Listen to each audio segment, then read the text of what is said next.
2. The sun goes on a holiday. Everyone enjoys a holiday. So, one fine Sunday, the sun also took a holiday. It suddenly disappeared from the sky. Darkness covered the earth. A squirrel was chasing its friend.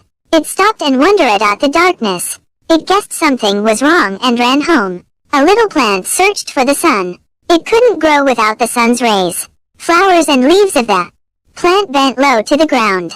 Other trees also missed Sunday. Mother bird peeked out of her nest and whispered to its little ones about the darkness. She was sad because she couldn't go out to find food for them.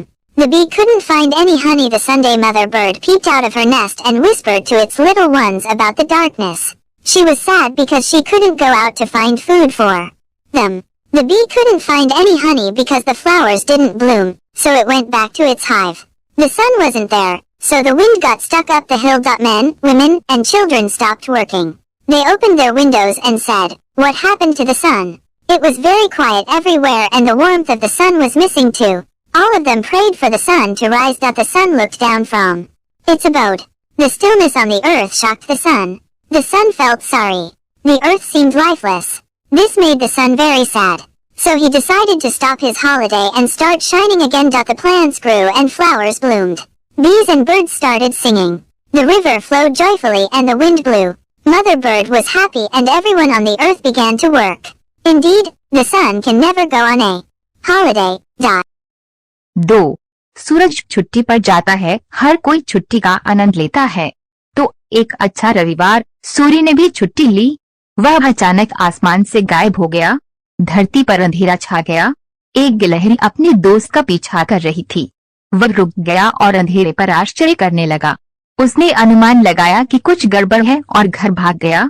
एक छोटे से पौधे ने सूर्य की खोज की. यह सूर्य की किरणों के बिना विकसित नहीं हो सकता था. पौधे के फूल और पत्ते जमीन की ओर झुके होते हैं. अन्य पेड़ भी सूर्य से चूक गए. चिड़िया ने अपने घोंसले से बाहर झांका और अपने छोटों को अंधेरे के बारे में बताया. वह दुखी थी क्योंकि वह उनके लिए भोजन खोजने बाहर नहीं जा सकती थी. मधुमक्खी को सूर्य का कोई शहद नहीं मिला. चिड़िया ने अपने घोंसले से बाहर झांका और अपने छोटों को अंधेरे के बारे में बताया. वह दुखी थी क्योंकि वह उनके लिए भोजन खोजने बाहर नहीं जा सकती थी. मधुमक्खी को कोई शहद नहीं मिला क्योंकि फूल नहीं खिले थे, इसलिए वह वापस अपने छत्ते में चली गई. सूरज नहीं था, इसलिए हवा पहाड़ी पर अटक गई. पुरुषों, महिलाओं और बच्चों ने काम करना बंद कर दिया. उन्होंने अपनी खिड़कियां खोली और कहा, सूरज को क्या हुआ? हर तरफ बहुत सन्नाटा था और सूरज की गर्मी भी नदारद थी. सभी ने सूर्य के उदय होने की प्रार्थना की. सूर्य ने अपने निवास से नीचे देखा. पृथ्वी पर सन्नाटे ने सूर्य को झकझोर दिया. सूर्य जब बुरा लगा. पृथ्वी निर्जीव लग रही थी. इससे सूर्य बहुत दुखी हुआ. इसलिए उन्होंने अपनी छुट्टी बंद करने और फिर से चमकने का फैसला किया. पौधे बड़े हुए और फूल खिले. मधुमक्खियां और पक्षी गाने लगे. नदी खुशी से बहने लगी और हवा चली. पक्षी माता प्रसन्न हुई और पृथ्वी पर सभी लोग काम करने लगे. दरअसल सूरज कभी छुट्टी पर नहीं जा सकता. RK हैकर चैनल को लाइक और सब्सक्राइब करें. धन्यवाद.